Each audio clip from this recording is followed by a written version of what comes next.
¿Cuántos estuvieron el domingo pasado? Muy bien, algunos estuvieron.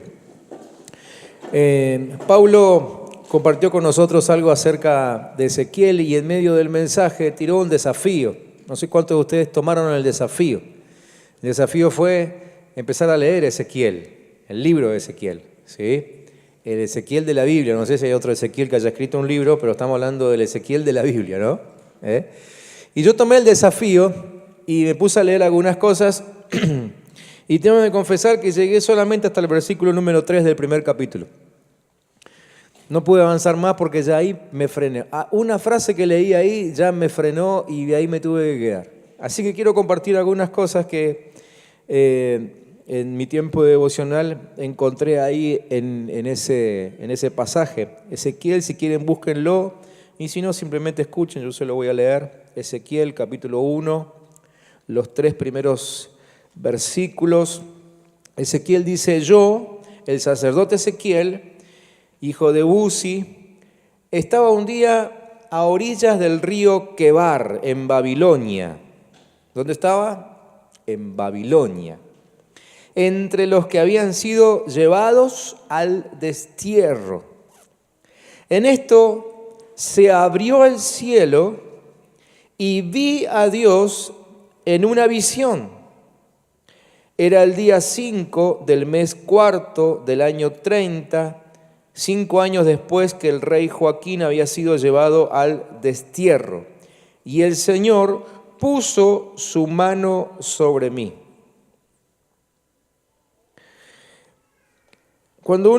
Ya Pablo nos introdujo bastante, ¿no?, en el contexto de la historia del profeta Ezequiel el domingo, pero para los que no estuvieron, en las primeras líneas ya nos damos cuenta, una de las primeras cosas que nos damos cuenta es que Ezequiel no vivía en su país de origen, ¿no?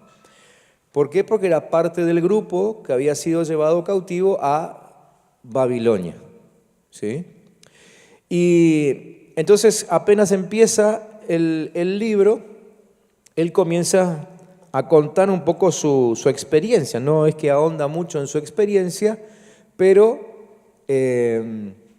nos deja ver qué es lo que estaba viviendo, ¿sí? Ahí entró Paulo, justo lo vi. Pablo, ¿viste que tomé el desafío el domingo? Por lo menos el pastor hizo la tarea, no sé los demás. Entonces, Ezequiel nos deja ver algunas cosas que me parecieron muy interesantes.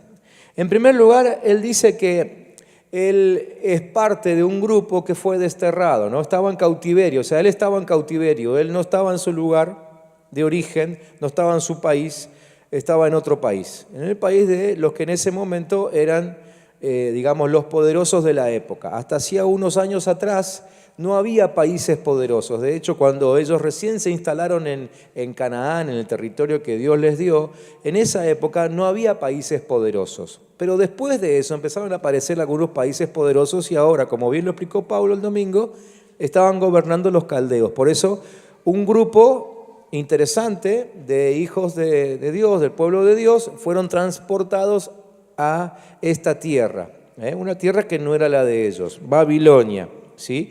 Así que Ezequiel vivió mientras profetizaba, mientras cumplía su ministerio, en cautiverio, en destierro, en exilio, ¿sí? Y les puse yo ahí en la pantalla, en ausencia de libertad, ¿sí? Además él vivía, dice, a medida que uno va avanzando en la lectura del libro, él dice que vivía en la comunidad de los exiliados. Es decir, había en el país donde los transportaron, en la ciudad, había un lugar destinado para que vivan los exiliados. Ezequiel vivía ahí, en medio de los exiliados.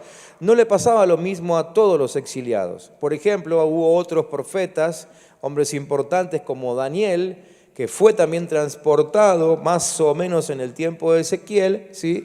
Pero no vivió con los exiliados, sino que vivió en el palacio, ¿sí? En el caso de Ezequiel, él vivía con los exiliados.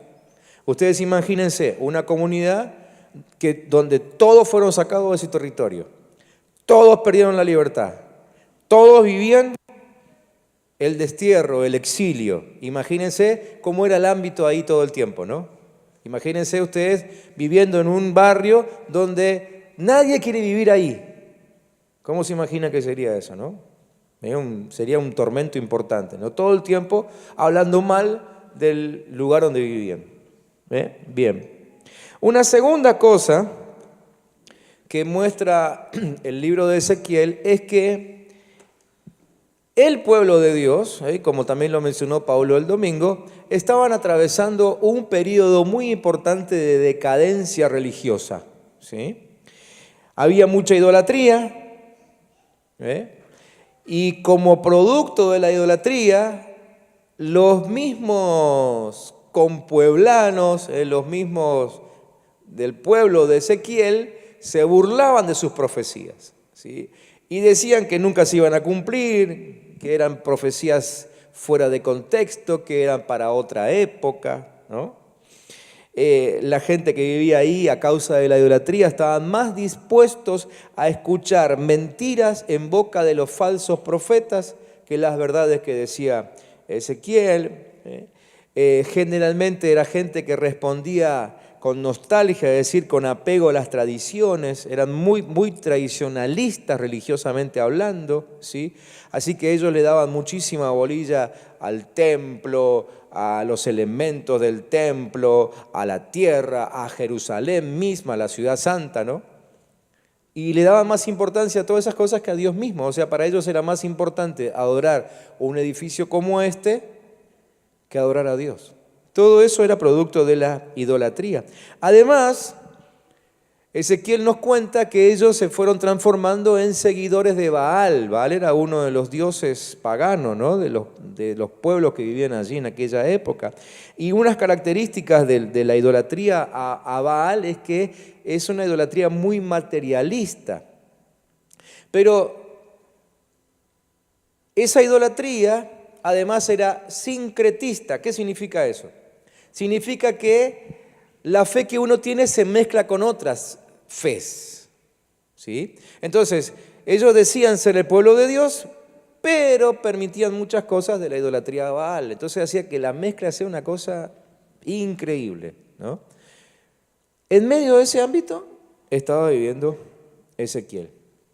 Como parte también de la idolatría del pueblo, de esa decadencia religiosa, había mucha inmoralidad. Ezequiel nos cuenta que había prácticas sexuales aberrantes, aún inclusive dentro del grupo de los líderes del pueblo. Había, bueno, como les dije, no solamente idolatría a Baal, había idolatría a otros dioses, o sea, politeísmo, ¿sí? Esa era la característica religiosa del ámbito donde Ezequiel vivía. Una tercera cosa que Ezequiel tuvo que vivir es el abandono de la justicia y de las normas de convivencia. O sea, nadie era justo. Todos eran corruptos. Estamos hablando del pueblo de Dios, ¿no? No estamos hablando de los babilonios que fueron, bueno, los que los llevaron cautivos. Estamos hablando del entorno donde Ezequiel vivía y donde Ezequiel profetizaba, donde Ezequiel cumplía con su ministerio, ¿sí? Y como bonus track, sumado a todo esto que él ya estaba experimentando, para colmo, Ezequiel se enferma y se pasa 390 días en cama, ¿sí? O sea, más de un año en cama. Aparentemente le agarra como una especie de parálisis. Acerca de eso podemos leer en el capítulo 4, después ustedes pueden leer el capítulo 4. No queda claro si es del lado izquierdo o del lado derecho, pero que tenía una hemiplejía seguro, ¿sí? Por cómo describe algunas cosas del capítulo 4. Así que esto se suma a todo lo que les dije antes. Y, para finalizar, muere su esposa. Y a él le hace mucho mal esto. Él lo deja ver en todo el libro que le hace muy mal el tema de la muerte de su esposa, porque estaba felizmente casado, ¿sí?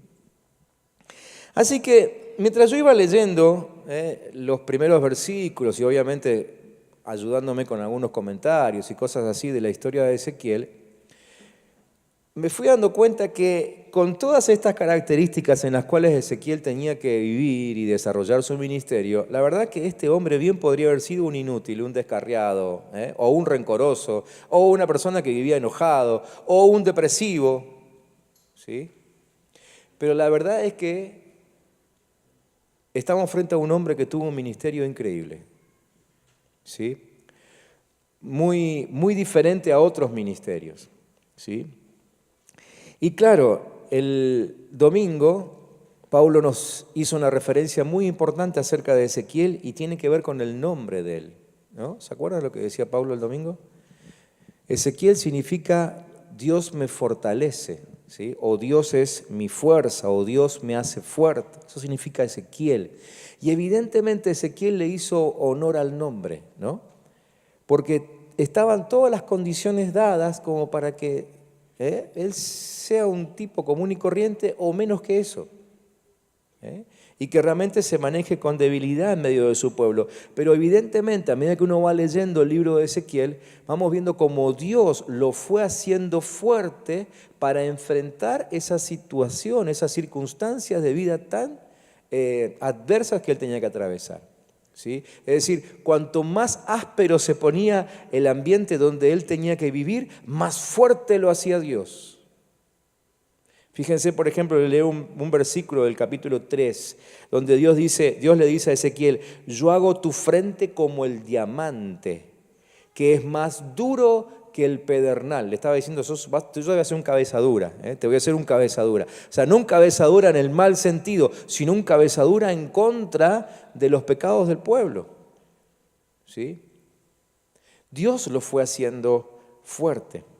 Así que en medio de todas estas circunstancias, en medio de todo lo difícil que era el ambiente donde él tenía que vivir, Ezequiel logró, en primer lugar, ser y comportarse como un verdadero sacerdote. Vieron que arranca el capítulo y él dice, yo, Ezequiel, sacerdote, ¿no? Él consiguió ser y comportarse. En realidad, él era sacerdote por herencia, porque venía de familia de sacerdotes, ¿sí? Pero él estaba ejerciendo un sacerdocio en medio del pueblo, literalmente. Así que como buen sacerdote, en medio de todas esas circunstancias difíciles, él consiguió instruirse en la ley de Dios, consiguió instruirse en la palabra de Dios, consiguió conocer en profundidad el templo, el culto a Dios, consiguió inclusive mantener un sacerdocio fuera de lo habitual. ¿Por qué? Porque un sacerdote era sacerdote si estaba en Jerusalén. Si no estaba en Jerusalén, no era sacerdote, ¿sí? El sacerdote tenía que estar en Jerusalén según las costumbres de los hebreos. Pero él no estaba en Jerusalén, él estaba a 1000 y pico de kilómetros de ahí. Entonces, en medio de una situación difícil, él consiguió inclusive adaptar su ministerio a la realidad, pero seguir sirviendo a Dios. ¿Me van siguiendo? ¿Sí? Hasta ahora todo lo que le vengo diciendo es pura historia, pero ustedes ya saben que yo nunca me quedo con la historia, así que vamos hacia un final enseguida, ¿sí? Pero todo esto es lo que nos muestra el libro. En segundo lugar, en medio de toda esa situación, él consiguió mantener su familia estable, ¿no? Recién les dije que él estaba felizmente casado, ¿sí? Pero además, por algunos detalles que muestran algunos capítulos como el 8, como el 12, por ejemplo, él había hecho de su hogar un centro de operaciones ministeriales. O sea, que como más o menos así, por su casa pasaba todo el pueblo a pedir oración, a ser ministrado, a pedir consejo, ¿sí? No se habla mucho acerca de su familia, no sabemos casi nada de sus hijos, ¿sí? Pero sí sabemos que su familia era ejemplar. Acuérdense que estamos hablando de un ámbito difícil. Tercero, la personalidad de Ezequiel consiguió ser constante. A lo largo de todo el libro lo vemos exactamente igual. Cuarto, tenía conciencia de su llamado y de su propósito. Él sabía claramente cuál era su misión en el lugar donde estaba. No se olviden que el ambiente era difícil. 5, tenía una clara visión de la historia, ¿sí? Es decir, como dice otro pasaje de la Biblia, hablando de los hijos de Isaacar, eran entendidos en los tiempos. Bueno, Ezequiel era un tipo entendido en los tiempos y él sabía perfectamente que Dios estaba en control de todo. Por eso él tenía esperanza, aunque vivía en un ámbito difícil, de que Dios iba a arreglar todo, lo cual terminó sucediendo, ¿sí? Sexto, Fue fiel al mensaje recibido. Es decir, a pesar del ambiente difícil que les vengo contando, él nunca cambió sus valores, siempre siguió predicando lo mismo, ¿sí? Nunca se contradijo. Y lo que Dios le dijo al principio, cuando le da la visión en el capítulo 1, lo mantuvo hasta el final de su ministerio. 7. Mantuvo su tarea de intercesor, nunca dejó de orar por el pueblo. Les vuelvo a recordar, el pueblo era difícil, era complicado, pero él nunca dejó de orar por el pueblo. 8. Recibió visiones de Dios. En medio de un ámbito difícil, recibió visiones de Dios. Y corona todos esos 3 primeros versículos que yo le leí como la frutillita del postre, es la última frase. 9, cuando él dice que la mano de Dios estaba sobre él. Como les dije, yo leí estos 3 versículos y me tuve que parar ahí. Por supuesto que no para pensar en la historia de Ezequiel, a pesar de que después me puse a investigar la historia.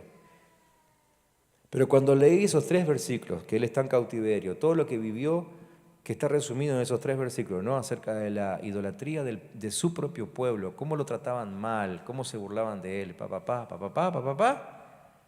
y al final, en medio de ese ámbito, él recibe una visión de Dios y la mano de Dios está sobre él.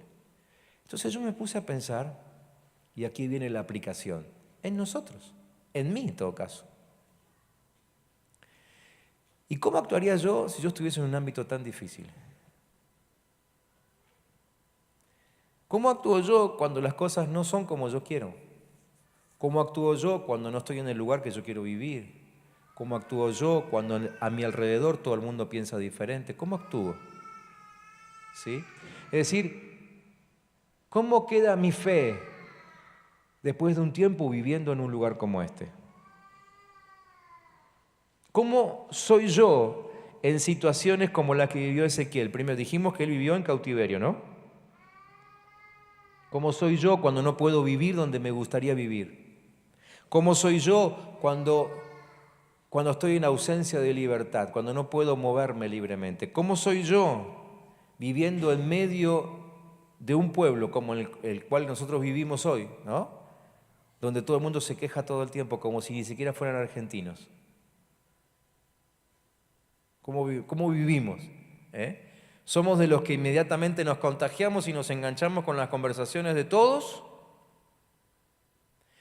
¿O seremos capaces de ser como Ezequiel, donde todo el mundo hablaba mal, él mantenía un mensaje y mantuvo un mensaje durante toda su vida, el mensaje que Dios había puesto en su corazón? ¿Cómo soy yo? ¿Cómo sería yo en medio de un pueblo como este, en decadencia religiosa, ¿no? Donde, como dije, se burlan de nuestras creencias, donde nos confrontan por nuestras creencias, donde todo el mundo parece que puede creer lo que quiera? El día de mañana alguien va a decir que, no sé, que el ser humano viene con 5 patas y todos van a decir, sí, todo, a partir de ahora. Pero lo que nosotros decimos, parece que nadie lo cree. Se burlan de nosotros y nos atacan, ¿sí? Y hasta denuncias hemos tenido porque resulta que ahora nosotros somos los que discriminamos, ¿no? ¿Cómo se mantiene nuestra fe en un ámbito como ese? ¿Cómo somos nosotros en medio de un pueblo con inmoralidad, como decía de Ezequiel, ¿no? Con prácticas sexuales aberrantes? Hoy tenemos prácticas sexuales aberrantes, tal cual como el tiempo de Ezequiel, ¿sí? Y cuando parece que ya escuchamos todo lo que se podría escuchar, siempre aparece una nueva, ¿no? Y vos decís, nunca se me hubiese ocurrido, la verdad. Y tiene que ver con la perversidad en la mente, pero ¿cómo actúo yo? ¿Cómo soy yo en medio de un ámbito así? ¿Cómo soy yo en medio de un ámbito donde todos los caminos llevan a Dios? Politeísmo, ¿sí? Vos salís a la calle y te preguntan, ¿vos qué sos? Yo soy evangélico. Ah, pero yo soy tal cosa. Pero igual creemos en el mismo Dios. ¿Y qué le contestamos nosotros? Yo le tengo que decir, mirá, no, la verdad que no creemos en el mismo Dios. Ah, pero ¿cómo que no? Si nuestro Dios no es el gran Dios creador del universo. Bueno, sí, pero no. ¿Cómo actuamos? ¿Cómo actuamos cuando hay ese sincretismo que yo les hablaba recién, ¿no? Donde hay tanta mezcla, ¿sí? Voy el domingo a cantarle a Dios, pero en la semana resuelvo la enfermedad de mi hijo con el curandero. Eso es sincretismo. ¿Me entienden? ¿Cómo soy yo cuando se abandona la justicia y cuando las normas de convivencia ya no existen? ¿Cómo soy? ¿Cómo actuamos? Y si todavía vamos con el bonus track que le mostré hoy, ¿cómo soy yo cuando tengo que pasarme un largo periodo en cama? 390 días se pasó Ezequiel con esa parálisis. ¿Cómo soy? ¿Cómo se mantiene mi fe? ¿Cómo está mi fe cuando pierdo a alguien querido? Ezequiel perdió a su esposa.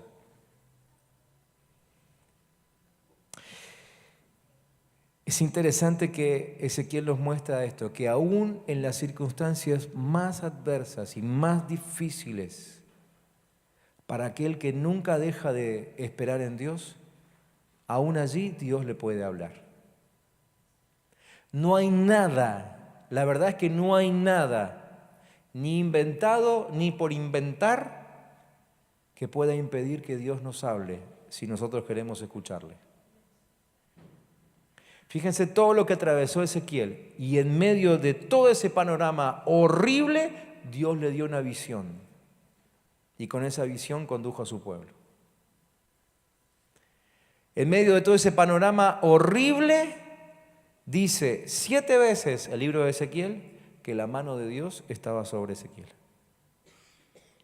O sea, el panorama puede estar feísimo y así todo, la mano de Dios puede estar sobre tu vida. Amén. Pero ¿cuál es la condición? La condición es buscarle y decidir servirle, a pesar de cómo estén las cosas a nuestro alrededor.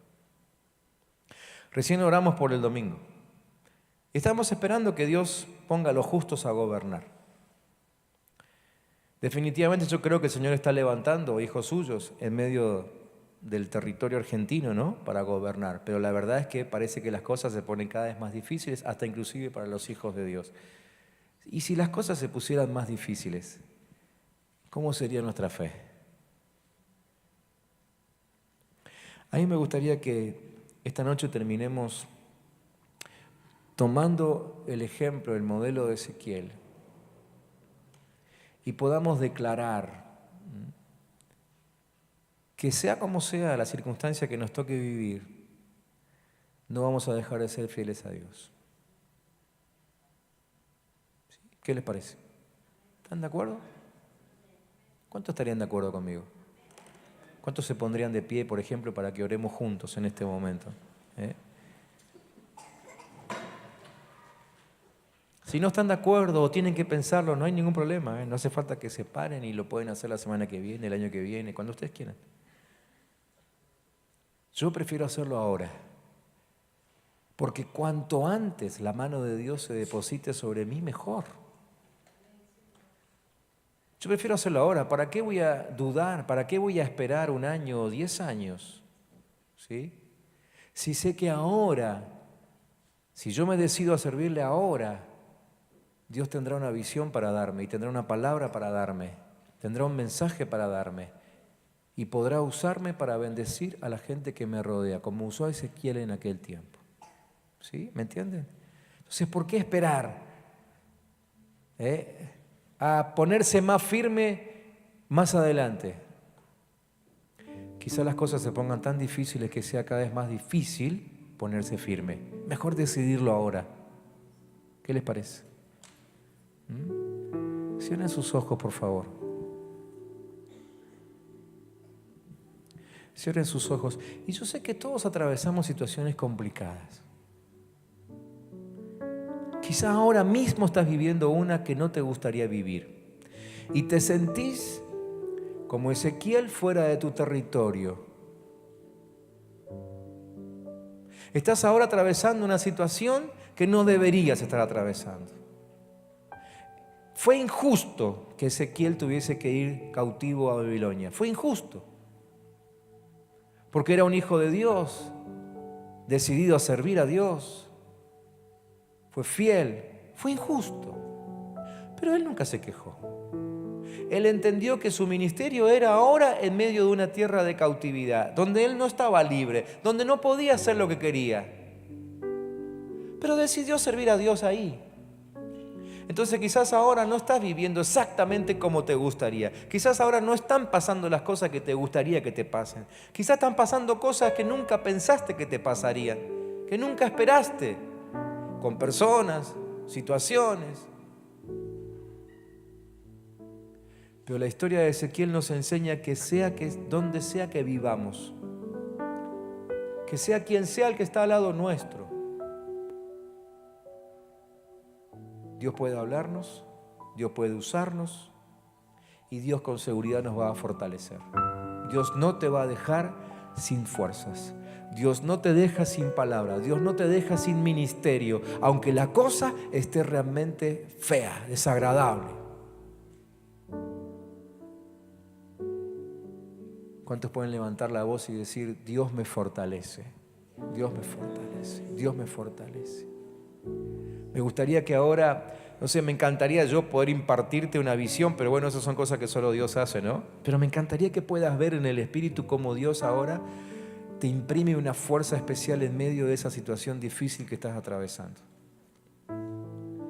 Me encantaría que sientas ahora, es más, le pido al Espíritu Santo que ahora te haga sentir la fuerza de Dios en tu corazón, que te haga sentir la fuerza de Dios aún en tu boca, para que cuando hables tengas la fuerza que tenía Ezequiel cuando hablaba. Cuando él hablaba no parecía un cautivo, cuando él hablaba parecía un hombre libre, porque decía realmente lo que tenía que decir, y no importa si le gustaba o no le gustaba a los que le rodeaban, él lo decía. Yo le pido al Espíritu Santo que ponga fuerza en tu boca para que digas lo que tengas que decir, de parte de Dios, por supuesto, no lo que se te ocurre, sino lo que Dios pone en tu corazón. Amén. Yo quisiera que puedas decir ahora junto conmigo: no hay circunstancia que me pueda doblegar. Decir otra vez: no hay circunstancia que me pueda doblegar. Mi fe no va a decaer. Yo seré fiel. Mi familia será ejemplar. Miren, Ezequiel reconoció que tenía un llamado, que estaba ahí por un propósito. No era casualidad que él estaba en ese lugar. En medio de donde estás hoy tenés un llamado de Dios. No es casualidad que estés ahí. Quizás te parece que llegaste ahí porque las cosas se fueron dando muy mal para vos. Yo te pido que esta noche cambies tu forma de ver las cosas y que empieces a pensar en esto: que Dios nunca perdió el control de tu vida. Él siempre supo a dónde ibas y de dónde venías, y Él sabe por qué estás donde estás hoy. Entonces decí: yo creo que Dios tiene un propósito para mí y que donde hoy estoy, Dios me va a usar. Nada va a detener el propósito de Dios en mi vida, porque Dios me fortalece. Dios es mi fortaleza. Dios es mi fortaleza.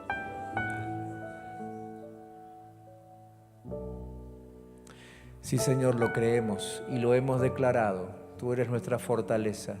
Y volvemos a decir juntos: no importa lo que sea el ámbito que nos rodee, tú pones fuerza en nuestro corazón. Bendigo a tus hijos esta noche, los que están aquí, los que están escuchando por internet y los que van a ver el video.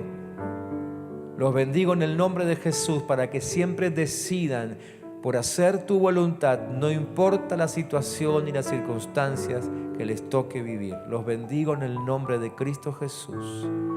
Amén y amén. ¿Por qué no le das un aplauso a Dios que te fortalece? Amén. Dios te fortalece. Sí, Señor, así es. Que Dios les bendiga.